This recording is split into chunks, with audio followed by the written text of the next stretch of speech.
हिमालय पर्वत की घाटियों के पास बसे 5 शक्तिशाली राज्य ड्राको, कालसूर्य, ज्वाला, मार्को और चंद्रकेतु। इन सब में सबसे महान और सबसे भयभीत करने वाला राज्य था ड्राको। ड्राको का शासक राजा विराज सिंह ड्राको एक ऐसा धनुर्धर था जिसका नाम सुनते ही शत्रु कांप उठते थे। उसके पास थी एक अद्वितीय सेना, ड्रागो सेना। इस सेना के सेनापति ड्रागो का शौर्य पूरे हिमालय क्षेत्र में गाया जाता था। ड्राको महल स्वर्ण गुंबदों से जगमगाता था। राजा के साथ थी रानी श्यामा देवी और उनके 2 संतान राजकुमार देवयुग, एक बुद्धिमान और साहसी युवक जो आगे चलकर भविष्य की कुंजी बनने वाला था। राजकुमारी धरणि कला और राजनीति में निपुण तेज तर्रार राजकुमारी। राज्य में शांति थी। 5 राज्य आपस में भिड़ने की बजाय राजा विराज की शक्ति को देखकर चुप थे, लेकिन इस शांति की आड़ में अंधकार धीरे धीरे नजदीक आ रहा था। ड्राको के महल के पीछे फैला हुआ था नागवना, एक ऐसा घना जंगल जिसमें विचित्र प्राणी, रूप बदलने वाले जीव और राक्षसी कबीले रहते थे। उसी जंगल से पहली बार एक अनदेखा हमला हुआ। रात्रि के अंधेरे में 10 सैनिक भैंस का रूप धरकर महल में घुसे। ये साधारण सैनिक नहीं थे, वे जंगल के अर्ध मानव थे। उनका लक्ष्य था राजा विराज की हत्या। महल की दीवारों पर युद्ध छिड़ गया।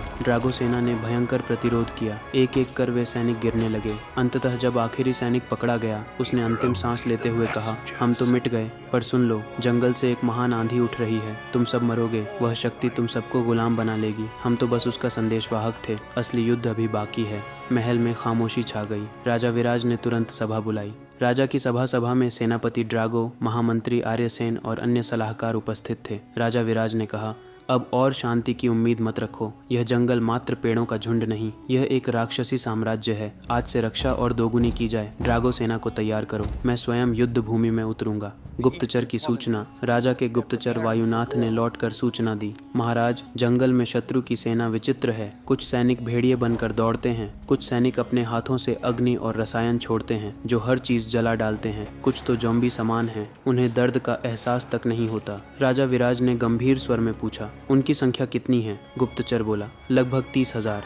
महायुद्ध का प्रारंभ। राजा विराज ने 40,000 की अपनी सेना में से 30,000 सैनिक लेकर जंगल की ओर प्रस्थान किया। घंटों तक ढोल नगाड़े बजते रहे। ड्रागो सेना युद्ध भूमि में उतरी। जैसे ही वे जंगल के अंधकार में घुसे, शत्रु सेना ने हमला बोल दिया। भेड़ियों में बदलते सैनिक आगे से कूद पड़े। आग उगलने वाले योद्धा दाएं बाएं से झपटे और ज़ॉम्बी समान सैनिक बीच से भिड़ गए। भयंकर युद्ध छिड़ गया। पहले कुछ घंटों तक ड्रागो सेना ने अद्भुत प्रतिरोध किया, लेकिन धीरे धीरे सेना कमजोर पड़ने लगी। 23 घंटे तक युद्ध चला। ड्राको की 30,000 सेना में से सिर्फ 21,000 ही जीवित बचे। सेनापति ड्रागो और महामंत्री आर्यसेन राजा से बोले, महाराज, हम युद्ध हार रहे हैं। हमें किले से और सैनिक बुलाने होंगे। पर राजा विराज ने कठोर स्वर में कहा, नहीं, यदि हम सब यहाँ मर भी जाएं, पर मेरा राज्य कभी निर्बल नहीं होना चाहिए। अब समय है अंतिम निर्णय का। राजा ने अपने धनुष को आकाश की ओर उठाया। तुरंत ही उस पर अग्निशस्त्र प्रकट हुआ, एक ऐसा दिव्य अस्त्र जिसे कभी इस्तेमाल नहीं किया गया था। सभा में खामोशी छा गई। सभी जानते थे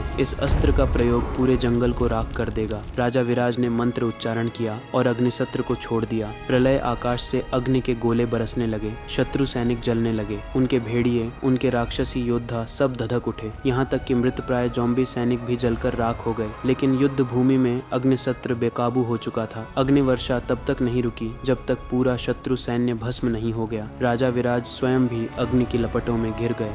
उनका अस्त्र, उनका मित्र, उनका शत्रु सब उसी अग्नि में समा गया। प्रथम अध्याय का अंत। जब धुआं छंटा तो जंगल राख में बदल चुका था। ड्राको सेना का जो भाग्यशाली हिस्सा बाहर निकल पाया था, वे जीवित बचे।